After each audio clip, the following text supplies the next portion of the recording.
Hello friend, आपका स्वागत है हमारे चैनल साइबर एजुकेशन में। फ्रेंड, आज के वीडियो में बात करने वाले हैं बिहार पुलिस मद्य निषेध परीक्षा 2023 के बारे में। फ्रेंड, जैसा कि आपको मालूम होगा, बिहार पुलिस मद्य निषेध का एग्जाम बहुत ही जल्द होने वाला है। उसी के रिगार्डिंग हम लोग बिहार पुलिस मद्य निषेध के लिए सामान्य ज्ञान के महत्वपूर्ण प्रश्न देख रहे हैं और आज टेस्ट नंबर 2 है। हमने पहला एक क्लास लिया था, हालांकि मैंने बहुत सारा क्लास लिया है, लेकिन हम लोग न्यू सीरीज की शुरुआत की है जिसमें हम लोग टॉप 20 क्वेश्चन देख रहे हैं और ये दूसरा वीडियो है। तो इस वीडियो को शुरू से लेकर लास्ट तक देखें, आप सभी के एग्जाम के लिए बहुत ही महत्वपूर्ण ये क्लास हो सकती है। ठीक है, चलिए हम लोग इस वीडियो को स्टार्ट करते हैं। इससे पहले इस वीडियो को दोस्तों के साथ ज़्यादा से ज़्यादा शेयर कीजिए। साथ ही अगर अभी तक आपने हमारे चैनल को सब्सक्राइब नहीं किया है तो चैनल को सब्सक्राइब कर लीजिए, क्योंकि यहाँ बिहार पुलिस संबंधित पल पल की अपडेट सबसे पहले दी जाती है। सो फ्रेंड, यहाँ से देख सकते हैं मैंने इस क्वेश्चन के PDF को ओपन कर रखा है। तो चलिए हम लोग एक एक करके सारे क्वेश्चन को देखते हैं। इससे पहले आपसे रिक्वेस्ट है कि इस वीडियो को शुरू से लेकर लास्ट तक देखें और वीडियो समाप्त हो जाने के बाद आप अपना स्कोर जरूर शेयर करें कि आपने 20 क्वेश्चन में से कितने क्वेश्चन का राइट आंसर दिया हुआ है। ठीक है, पहला क्वेश्चन यहाँ पे देखिए मेंशन किया गया है, वाहनों के पार्श्व दर्पण यानी कि साइड मिरर में किस प्रकार के दर्पणों का उपयोग किया जाता है, ये आपको बताना है। देखिए, क्वेश्चन इजी है, लेकिन बहुत सारे अलग अलग एग्जामों में इस क्वेश्चन को पूछा जा चुका है और बहुत सारे कैंडिडेट यहाँ पे उत्तल और अवतल दर्पण में कन्फ्यूजन में हो जाते हैं। तो मैं बता दूं कि जब भी आपको साइड मिरर की बात किया जाए, साइड मिरर क्या होता है, जब भी आप मोटरसाइकिल या फिर कोई भी गाड़ी देखते हैं कि जो पीछे वाले जो भी गाड़ी आती है उसको हम लोग उस मिरर में देख पाते हैं, उससे हम लोग कहते हैं साइड मिरर। ठीक है, और उसमें हम लोग उत्तल दर्पण का उपयोग करते हैं। ठीक है, अवतल दर्पण का उपयोग कहाँ होता है, तो अवतल दर्पण का उपयोग हम लोग दाढ़ी मूछ बनाने में उपयोग करते हैं, या फिर जो डॉक्टर होते हैं वो भी अवतल दर्पण का उपयोग करते हैं दंत चिकित्सा में, यानी कि दांत को देखने के लिए भी डॉक्टर जो है अवतल दर्पण का उपयोग करते हैं। ठीक है, तो ज़्यादातर जो प्रयोग होता है अवतल दर्पण का ही होता है, लेकिन जब साइड मिरर की बात की जाए उस समय आपको उत्तल दर्पण पर क्लिक कर देना होगा। ठीक है, नेक्स्ट क्वेश्चन यहाँ पे देखिए मेंशन किया गया, यदि किसी वस्तु का द्रव्यमान यानी कि मास 60 किलोग्राम है तो चंद्रमा पर उसका वजन क्या होगा, ये आपको बताना है, और वो भी न्यूटन में। ठीक है, अब देखिए बहुत ऐसे कई ठोक होते हैं जो कि कन्फ्यूजन होता है, और देखिए जिनका कॉन्सेप्ट क्लियर होगा, जिनको ये अच्छे से मालूम होगा, वो कन्फ्यूजन नहीं होंगे। लेकिन बहुत ऐसे कैंडिडेट होते हैं जो कि सीधा 6 गुना कर देंगे, तो यहाँ से सफा सब तौर पर यहाँ पे 600 न्यूटन मार देंगे, जो कि पूरी तरह से गलत हो जाएगा। ठीक है, इसका कॉन्सेप्ट क्या है इसको आप समझ लीजिए। ठीक है, जैसे कि आपको मालूम हुआ कि जो हमारा वजन होता है वो हमारे वजन चंद्रमा पर जाने पर 1/6 हो जाता है। 1/6 कहने का मतलब कि अगर आपका वजन अभी पृथ्वी पर 60 kg है तो चंद्रमा पर जाने पर जो आपका वजन है वो 10 न्यूटन हो जाएगा। ठीक है, तो यही क्वेश्चन में पूछा गया है और यहाँ पे देखिए मेंशन किया कि आपका किसी वस्तु का द्रव्यमान अगर 60 kg है तो उसका वजन चंद्रमा पर क्या होगा, ये आपको बताना है। तो इसका राइट आंसर हो जाएगा 10 न्यूटन। एक कैसे हुआ देखिए मैं बताता हूँ। मैंने आपको बताया कि कोई भी वजन है अगर उसको चंद्रमा पर ले जाते हैं तो वो आपको 1/6 हो जाता है। ठीक है, यानी कि आप 60 में 1/6 से गुणा करेंगे, 6 से कट जाएगा ये, तो हो जाएगा 10 न्यूटन। ठीक है, अगर यही क्वेश्चन पूछा जाता कि जो वजन है ये आपको पृथ्वी पर कितना हो जाएगा, यानी कि चंद्रमा पर आपको यहाँ पे इतना वजन है और पृथ्वी पे कितना हो जाएगा, तो सीधा हम लोग 6 गुना कर देंगे, यानी कि 600 न्यूटन हो जाता। अगर पृथ्वी पे पूछा जाता तब। ठीक है, यहाँ पे चंद्रमा पर पूछा गया है इसलिए आपको 10 न्यूटन होगा। ठीक है, तो बिल्कुल आप इस बात को समझ गए होंगे, जब चंद्रमा पर पूछा जाए तो 1/6 करना है और जब पृथ्वी पर पूछा जाए तो आपको 6 गुना कर देना है। ठीक है, तो ऐसे करके आप इस क्वेश्चन को बिल्कुल याद रखेंगे, यहाँ से आपके 1-2 क्वेश्चन बिल्कुल सही हो जाएंगे। नेक्स्ट क्वेश्चन देखिए मेंशन किया गया, निम्नलिखित में से ग्रैमी पुरस्कार 2022 वर्ष का एल्बम ऑफ द ईयर विजेता कौन सा था, ये आपको बताना है। तो ये आपको याद होना चाहिए, जो कि है जॉन बेस्ट द्वारा BR। ठीक है, जो कि यहाँ से C ऑप्शन बिल्कुल राइट आंसर हो जाएंगे। ये वर्ष 2022 का एल्बम ऑफ द ईयर पुरस्कार विजेता है। ठीक है, नेक्स्ट क्वेश्चन हम लोग देखते हैं जो कि मेंशन किया गया, हुमायूं का मकबरा कहाँ स्थित है, ये आपको बताना है। तो बहुत ही इजी क्वेश्चन है। हुमायूं का जो मकबरा है ये आपको नई दिल्ली में स्थित है, जो कि यहाँ से B ऑप्शन बिल्कुल राइट आंसर हो जाएंगे।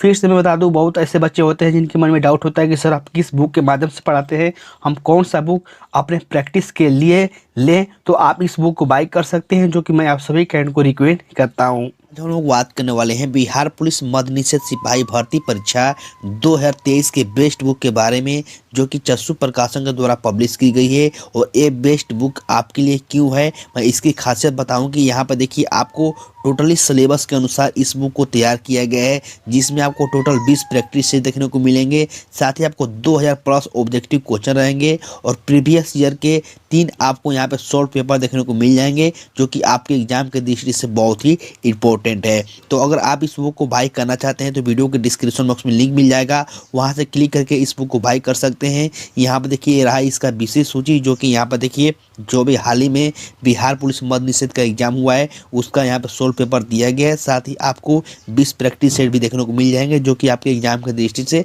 बहुत ही बेस्ट है। तो जरूर इस बुक को बाय कीजिए। क्वेश्चन यहाँ पर देखिए मेंशन किया गया है, बेटिंग और जुआ भारत के संविधान की 7वीं अनुसूची में दी गई है, यह किस सूची के अंतर्गत आती है, ये आपको बताना है। जैसे कि आपको मालूम होगा 7वीं अनुसूची में आपको राज्य सूची, समवर्ती सूची, ये आप सब शामिल है। तो यहाँ पूछा गया है कि जो जुआ है वो किस सूची में शामिल है, तो ये आपको राज्य सूची का विषय है, ठीक है, जो कि यहाँ से बी ऑप्शन बिल्कुल राइट आंसर हो जाएंगे। अगला क्वेश्चन देखिए मेंशन किया गया, पोटेशियम की खोज किसने की थी। तो आप सभी कैंडिडेट को याद होना चाहिए, पोटेशियम की बात किया जाए या फिर कैल्शियम की बात किया जाए, कैल्शियम और पोटेशियम दोनों की खोज जो है ये आपको हम्फ्री डेवी के द्वारा किया गया था, जो कि यहाँ से ए ऑप्शन बिल्कुल राइट आंसर हो जाएंगे।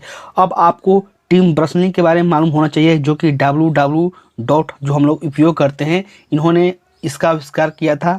साथ ही एलन ट्यूरिंग जो है ये आपको आधुनिक ईमेल के जनक माने जाते हैं। और बिल गेट्स के बारे में तो आपको मालूम ही होगा, जो कि ये कौन है, आप सभी कैंडिडेट को मालूम होगा, एप्पल के फाउंडर हैं, ठीक है। नेक्स्ट क्वेश्चन देखिए मेंशन किया गया, भारत के किस राज्य का सबसे लंबा समुद्री किनारा है, ये आपको बताना है। ऑप्शन देख सकते हैं मेंशन किया है, केरल, तमिलनाडु, महाराष्ट्र या फिर गुजरात। तो सबसे लंबा जो समुद्री है वो आपको गुजरात का है, जो कि यहाँ से डी ऑप्शन बिल्कुल राइट आंसर हो जाएंगे इस क्वेश्चन के। अगला क्वेश्चन देखिए मेंशन किया गया, भारतीय प्रायद्वीप की सबसे ऊंची चोटी कौन है, ये आपको बताना है।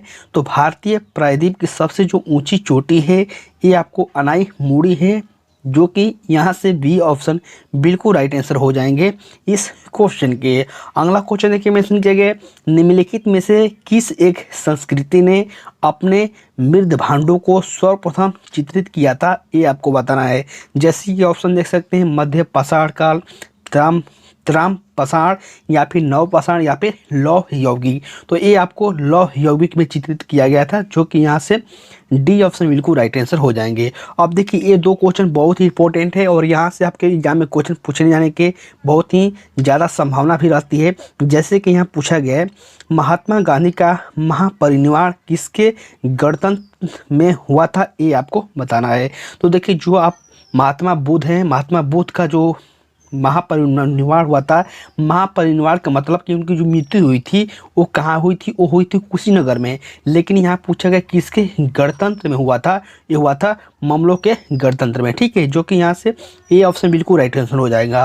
और यहाँ पर देखिए नेक्स्ट क्वेश्चन वही पूछा गया है, महापरिनिर्वाण मंदिर कहाँ अवस्थित है, जो कि मैंने आपको बताया कि एक कुशीनगर में इनकी महापरिनिर्वाण यानी कि मृत्यु हुई है, जो कि अभी उत्तर प्रदेश में है कुशीनगर, ठीक है। तो यहाँ से जब पूछा जाएगा कि इनका मृत्यु कहाँ हुआ था या फिर महापरिनिर्वाण कहाँ हुआ था, वो हुआ था कुशीनगर में। लेकिन जब गणतंत्र पूछा जाए तो यहाँ पे इसको क्लिक करना होगा, ठीक है। इन क्वेश्चनों को बिल्कुल आप याद रखेंगे, यहाँ से क्वेश्चन पूछे जाने की पूरी संभावना रहती है।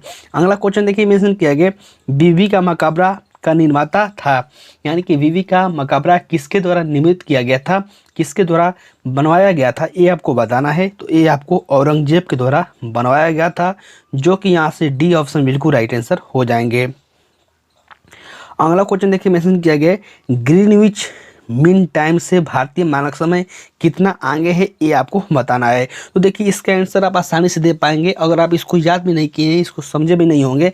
देखिए जब हम अपने मोबाइल में टाइम लगाने जाते हैं, टाइम सेट करने जाते हैं, तो आपको देखने को मिल जाएगा 5 घंटे और 30 मिनट, ऐसे करके आपको यहाँ पे एक देखने को मिल जाएगा, जो कि मोबाइल में जब आप टाइम सेट करने जाते हैं, जो कि यहाँ से आसानी से आप इसको भी वैसे भी समझ सकते हैं, ठीक है। जो इसका राइट आंसर हो जाएगा वो डी हो जाएगा, जो कि 5 घंटे 30 मिनट आगे ये चलता है, ठीक है। अगला क्वेश्चन देखिए मेंशन किया गया, मानव निर्धनता सूचक किस वर्ष मानव की विकास रिपोर्ट में प्रस्तुत किया गया था, ये आपको बताना है। तो ये तो आपको याद होना ही चाहिए, जो कि 1957 ईस्वी में ये आपको प्रस्तुत किया गया था। ठीक है, जो कि यहाँ से डी ऑप्शन बिल्कुल राइट आंसर हो जाएंगे। अगला क्वेश्चन देखिए, मेंशन किया गया निम्नलिखित में से क्या पर्ण हरित में विद्यमान नहीं होता है। यानी कि आप चारों ऑप्शन में से बताना है कौन सा वो है जो कि पर्ण रहित में विद्यमान नहीं होता है। ठीक है, तो मैग्नीशियम होता ही होता है, कार्बन नाइट्रोजन भी होता है, लेकिन जो पोटेशियम होता है यह नहीं होता है। तो इसका जो राइट आंसर हो जाएगा वो सी हो जाएगा। और कभी कभी आपको इन सभी का परमाणु संख्या भी पूछ लिया जाता है, परमाणु क्रमांक भी पूछ लिया जाता है कि मैग्नीशियम कितने पे है तो 12 पे है, कार्बन कितने पे है तो 6 पे है, नाइट्रोजन कितने पे है तो 7 पे है, पोटेशियम कितने पे है तो 19 पे है। तो ऐसे करके आपको भी क्वेश्चन पूछे थे कभी कभी, तो इसको आप बिल्कुल ध्यान दीजिएगा। ठीक है, नेक्स्ट क्वेश्चन देखिए, मेंशन किया गया है मनुष्य किस वर्ण से संबंधित है, ये आपको बताना है। तो यहाँ पर ऑप्शन देख सकते हैं, मेंशन किया गया है जो मनुष्य है ये आपको होमोसेंसियस होमोसोपियंस के नाम से हम जानते हैं। मनुष्य का वैज्ञानिक नाम होमोसोपियंस है। तो यहाँ से जो इसका राइट आंसर हो जाएगा होमो हो जाएगा, जो कि यहाँ से बी ऑप्शन में दिया गया है। ठीक है, नेक्स्ट क्वेश्चन देखिए, मेंशन किया गया है कौन सा विटामिन हमारे शरीर में तीव्र गति से बनता है। ऑप्शन देख सकते हैं विटामिन ए, बी, सी या फिर डी। तो हमारे शरीर में जो विटामिन डी है बहुत ही तीव्र गति से बनता है, जो कि यहाँ से डी ऑप्शन बिल्कुल राइट आंसर हो जाएंगे, विटामिन डी। ठीक है, नेक्स्ट क्वेश्चन हम लोग देखते हैं पौधा का हरा रंग किसकी उपस्थिति के कारण होता है। तो ये क्वेश्चन रिपीट हुआ है, मैंने आपको पहले भी बताया था कि जो पौधा का हरा रंग होता है ये क्लोरोफिल के कारण होता है, और क्लोरोफिल में मैग्नीशियम पाया जाता है। आप सभी कैंड को मालूम होगा। नेक्स्ट और लास्ट क्वेश्चन देखिए, मेंशन किए गए एक पादप कोशिका में राइबोसोम इस जगह होता है। यानी कि पादप कोशिका में राइबोसोम की क्या भूमिका होती है। तो आप सभी कैंड जानते होंगे कि राइबोसोम को हम लोग प्रोटीन का फैक्ट्री कहते हैं, जो कि प्रोटीन संश्लेषण में वर्क करता है। ठीक है, जो कि यहाँ से बी ऑप्शन बिल्कुल राइट आंसर हो जाएगा। कभी कभी डायरेक्ट ऐसे भी क्वेश्चन पूछा जाता है कि प्रोटीन की फैक्ट्री किसे कहते हैं, तो हम लोग राइबोसोम को प्रोटीन की फैक्ट्री कहते हैं। ठीक है, तो फ्रेंड आज की इस वीडियो के माध्यम से हमने टोटल 20 क्वेश्चन देखे हैं, जो कि आपके एग्जाम बिहार पुलिस मध्य निषेध के लिए बहुत ही इंपॉर्टेंट है। तो आप हमारे साथ ऐसे ही बने रहिए, हम लोग न्यू क्वेश्चन लाएंगे जो कि आपके एग्जाम में बिल्कुल ऐसे ही क्वेश्चन पूछे जाएंगे।